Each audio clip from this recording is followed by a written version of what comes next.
I hate when the story goes too slow. Then I forget what's happening. It's Arthur who's reading when we hear footsteps outside on the wooden porch, the thunk of a boot against the step to knock off the mud. We get still.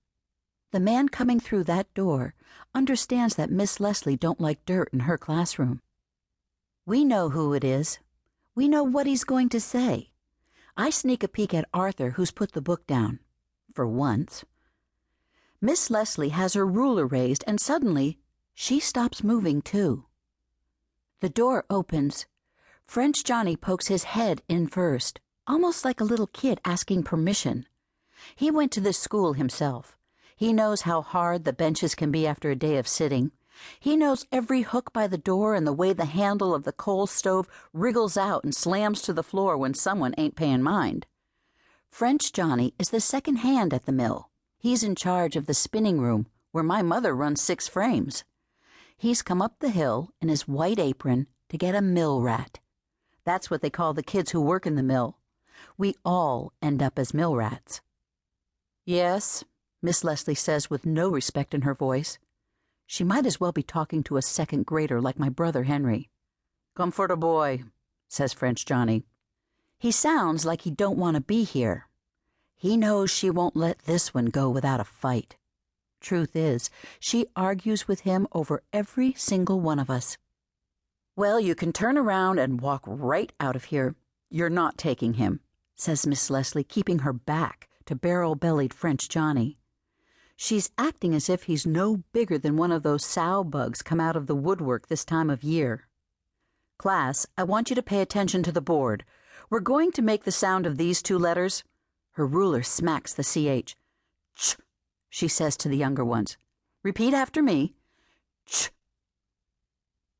But nobody says nothing. We're all waiting and watching French Johnny. Ch, she says again, her voice rising. She's getting angry. Nobody speaks. I can't stand silence like that. Ch, I say, and 2 of the little kids laugh. French Johnny is all the way in the room now. He squirmed around the door and closed it behind him. He signals to Arthur, who pays him no mind.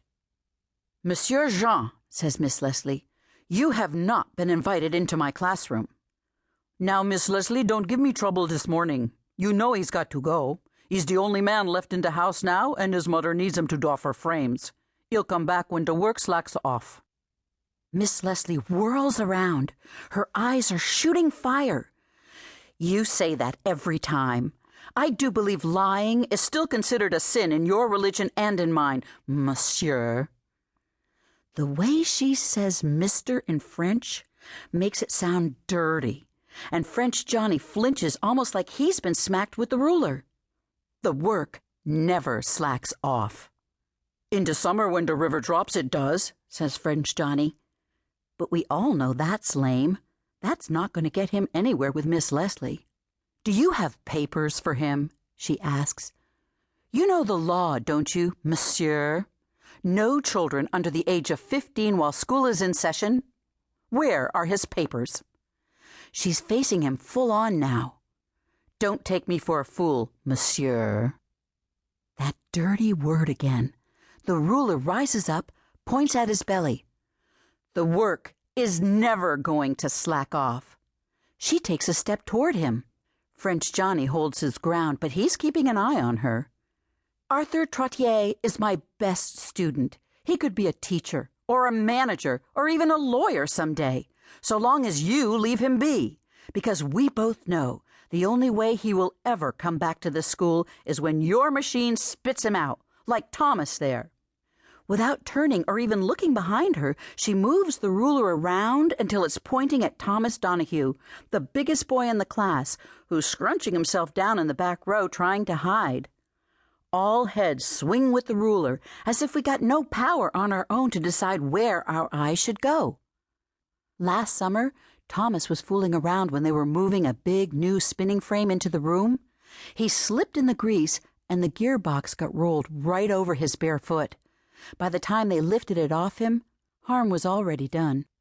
Thomas spent 3 months at home. His foot healed all crooked,